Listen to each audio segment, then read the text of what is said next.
So we go through the translations. Berean, putting away his wife. King James, putting away his wife. Um,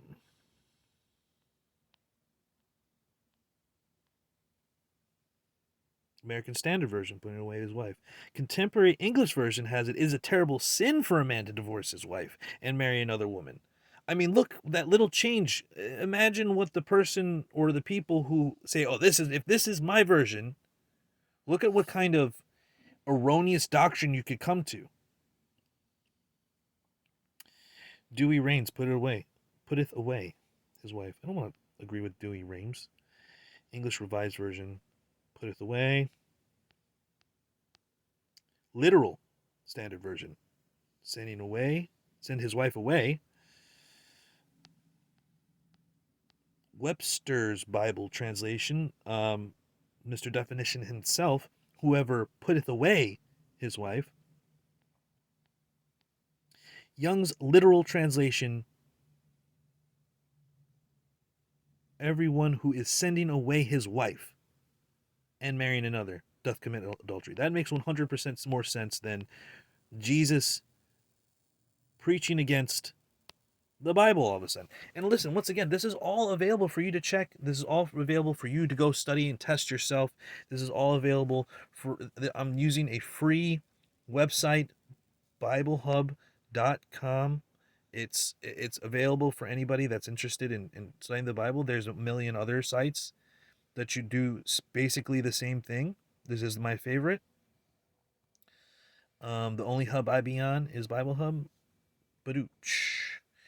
And I think that more people should take the time to really investigate the word when they're reading, and not just have multiple Bibles. Don't be set on reading the Bible one time in your life.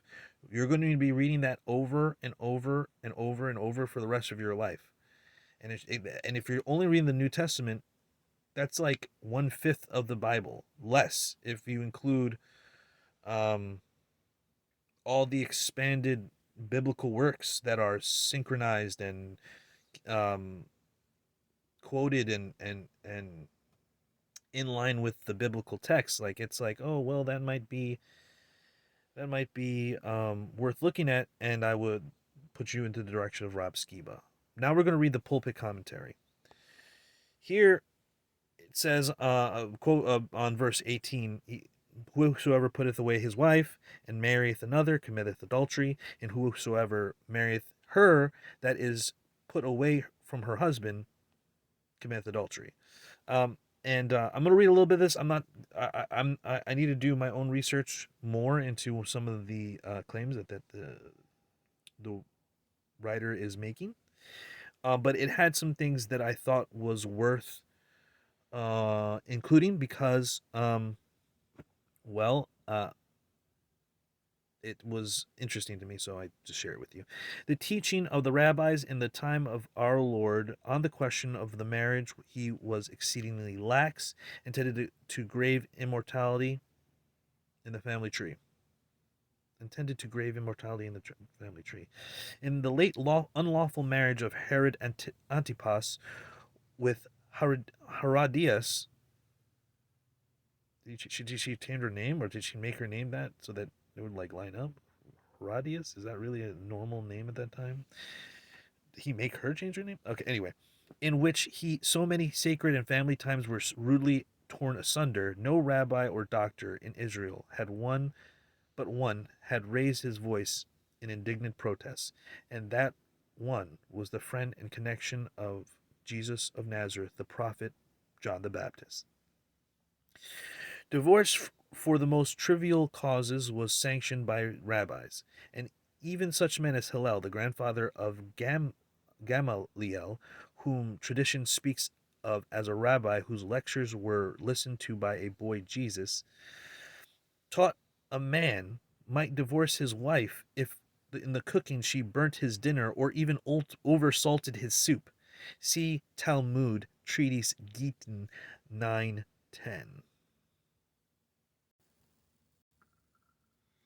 So, like I was saying, the Bible obviously says the Deuteronomy obviously says she's doing some indecent thing that's unclean, right?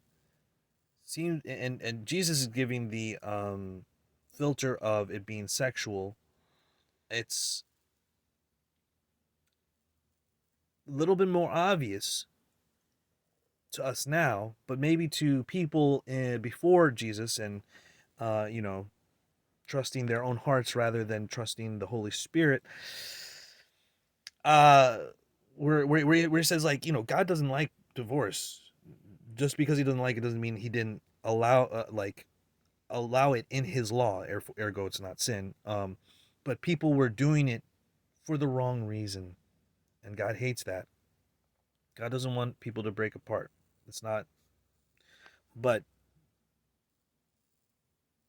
in the case of something like, I don't know, having someone else's kid and being forced to raise their child when you and they find out, that's not self-sacrificial.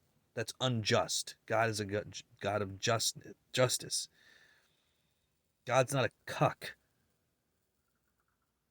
God divorced Israel, and God has also kept every one of his promises. So he also promises punishment to those who are idolaters, adulterous, and whores. Literally. So literally using that word. So we're going to scroll up a little bit into Matthew 17. Do not come. I mean, like, it is so important that we understand that Jesus is speaking here. I have not come to abolish them. Oh, no, no, I'm sorry. Do not think that I have come to abolish the law or the prophets. I have not come to abolish them, but to fulfill them. For I tell you truly, until heaven and earth pass away, not a single jot, not a stroke of the pen will disappear from the law until everything is accomplished. So then, whosoever breaks one of the least of these commandments and teaches others to do likewise will be called least in the kingdom of heaven. But whoever practices and teaches them will be called great in the kingdom of heaven. For I tell you, unless your righteousness exceeds that of the scribes and Pharisees, you will never enter the kingdom of heaven. Never enter the kingdom of heaven. What will not pass away? Not a single jot, not a single stroke of the pen will disappear from the law. So is Jesus contradicting the law? No. Has heaven and earth passed away? No. What righteousness? Hmm. Some things to think about going into Matthew 19. Look how easy it's to use this website. Matthew 19, guys. Here we go. Talking about Matthew 19. Right? We're recording? Excuse me. Starting in verse 1. And the subsection title is Teaching About Divorce. Verse 1. When Jesus had finished saying these things, he left Galilee and went into a region of Judah beyond the Jordan. Large crowds followed him, and he healed them there. This is important now. 3. Then some Pharisees came and tested him. Tested him. We're testing him now by asking, is it lawful for a man to divorce his wife for any reason? So what are the, this is two important words here. Oops, again, I've got spit on the fucking phone again. These two important operative words must be highlighted before we move on.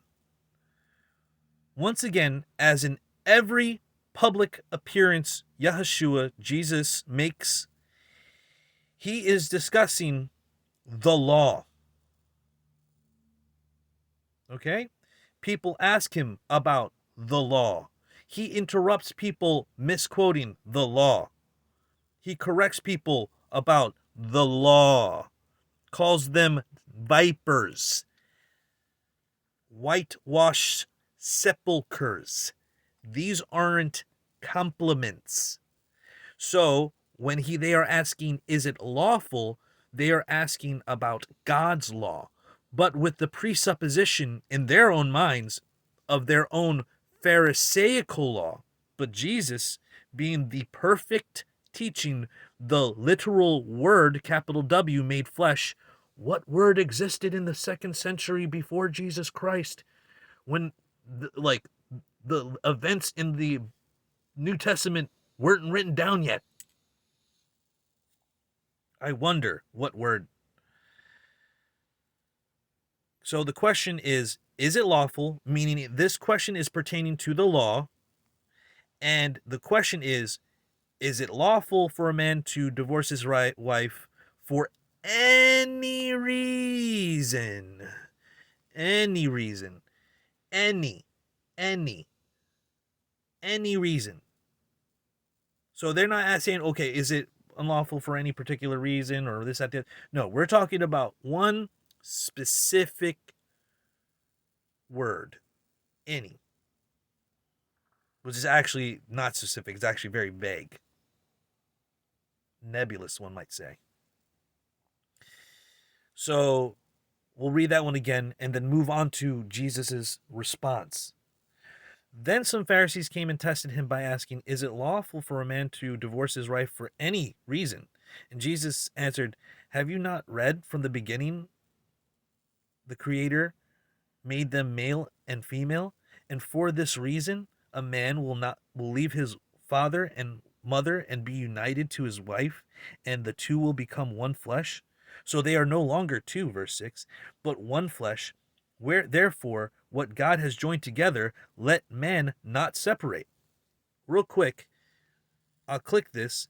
This is written, this is footnote B here, and this is a direct quote of Genesis 2:24. Remember, Genesis, Exodus, Leviticus, Numbers, Deuteronomy, that's God's law. That's the Torah. That contains all the instructions.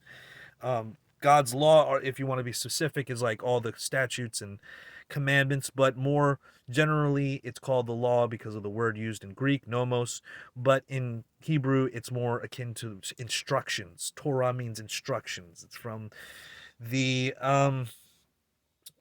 base root yara, which is a archery term, which is to say like the arrow pointed at the target. So the arrow pointed at the target is the Torah, and God's is the target, God's truth, right? And when we miss, that's sin, right? God says do something and we miss, that's sin. All right, guys, we're understanding, right? We are understanding. Okay.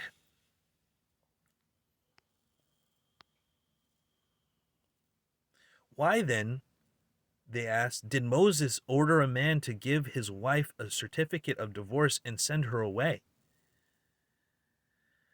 Moses permitted you to divorce your wives because of your hardness of hearts.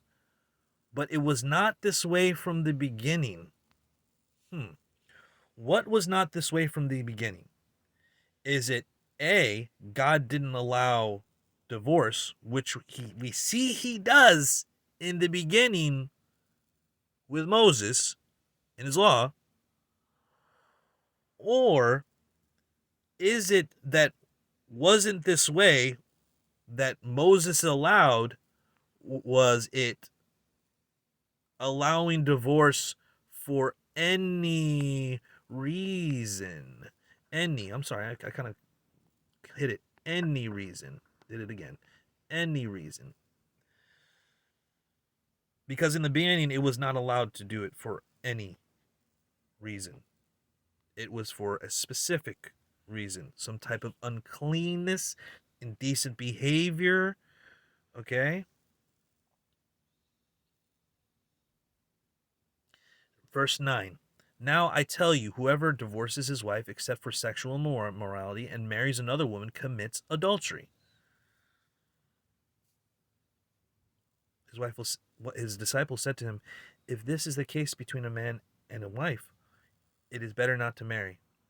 Not everyone can accept this word, he replied, but only those to whom it has been given. For there are eunuchs who were born this way, and others made that way by men, and still others live like eunuchs for the sake of the kingdom of heaven. The one who cannot accept this should accept this. This verse seems really out of place. Does anyone else think that these their response and his response is out of place? If that's the case between a man and his wife, it is better not to marry. What? Why would they say that? All right, that's a very strange response. Surely, by its own definition, not everyone will understand this, but only those whom it has been given. In other letters and books like Paul and Peter, they highlight that the life of celibacy is for very few people. Okay? And they're constantly discussing how marriage is supposed to work. Sure, there are some. So Jesus is talking about not everyone, but whom those had been given. Reading this again, if this is the case between a man and his wife, it is better not to marry. Well, then, yeah, I'm. At first, I read that wrong. But of course, yeah, if it's like this between a man and a woman, then you shouldn't marry her. Duh. But is that how Michael Knowles is viewing it? No. He's insisting that marriage is this great thing that everyone should partake in. But here we have Jesus himself saying it's not necessarily for everyone, though it is probably amazingly rare. So if it's like this between people, then you probably shouldn't get married, right? What is it like? If it's like this, the wife is doing something sexually immoral, then yeah, you shouldn't have married her in the first place. That's why marriage was a serious thing back then. Is this saying don't get married? No. But it also isn't what Michael Knowles is saying, which is you get married and stay like a cuck if you're married to a woman that has the child of another man and has been sexually immoral. You need to forgive her. What are you talking? God himself divorced Israel. All right. So, whoops, what just happened? Oh man. Let's get back there. So, we've discussed that let's go through what we've discussed already just for a recap. We're talking about the law. We're talking about for any reason. We'll go into the commentary in the next section. We discussed that he's quoting the law in Genesis. And then he says, they ask why would Moses order a man to give a certificate of divorce and send her away? Oops. Are we still there? Okay.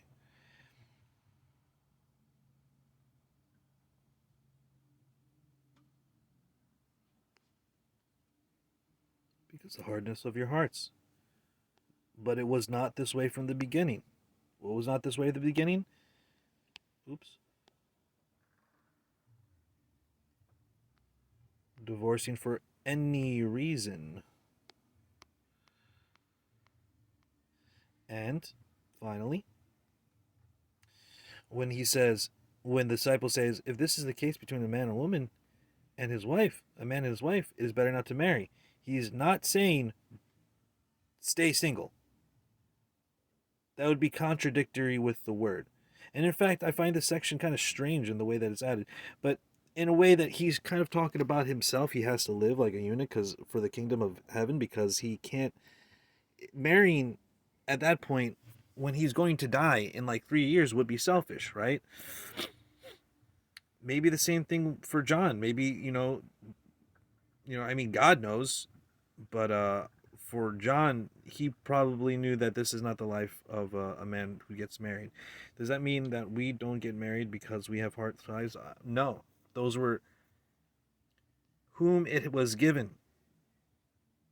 Only those who were given. Do you think that the majority of Christians should be single and alone for the rest of their life without children? No. But we also have to agree and say this allows divorce by this rule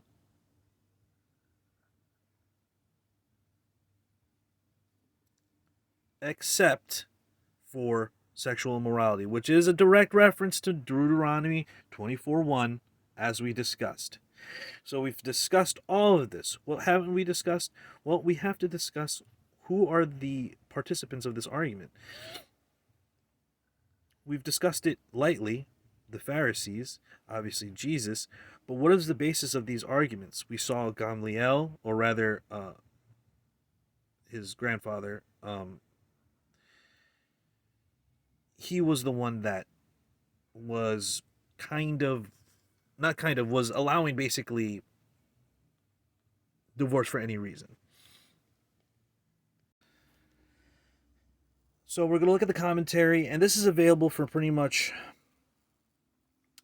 anyone to read. I guess some people in some countries who may be watching this on a what are those guys? VHN? Is that what that's called? What are those things called? I just paused it and pressed play again, and I didn't look up anything. What is it, VN or VHN or the proxy? Just a proxy page, whatever. You know what I mean? Anyway, we're gonna start with Ellicott's commentary for English readers. How long is this clip? Man, it's almost 3 minutes. This one clip. Is it lawful for a man to put his wife for every cause? See notes on 532. So far, the teaching of the sermon had become known and is sufficiently clear the answer of the inquiry of the Pharisees. It is, however, quite conceivable it had not reached the ears of those who now put the question, or if it had, they wished to test his consistency and to see whether on this point he still held the stricter rule of Shammai and not the laxer rule of Hillel. Hillel, that was his name. Grandfather of Gamliel. If the narrative of the woman taken in adultery in John 8 111 might be placed, see notes on that passage, John 1, that might also give rise to doubts and rumors. Oh, okay. I see. If it's rightly placed, John 1:11.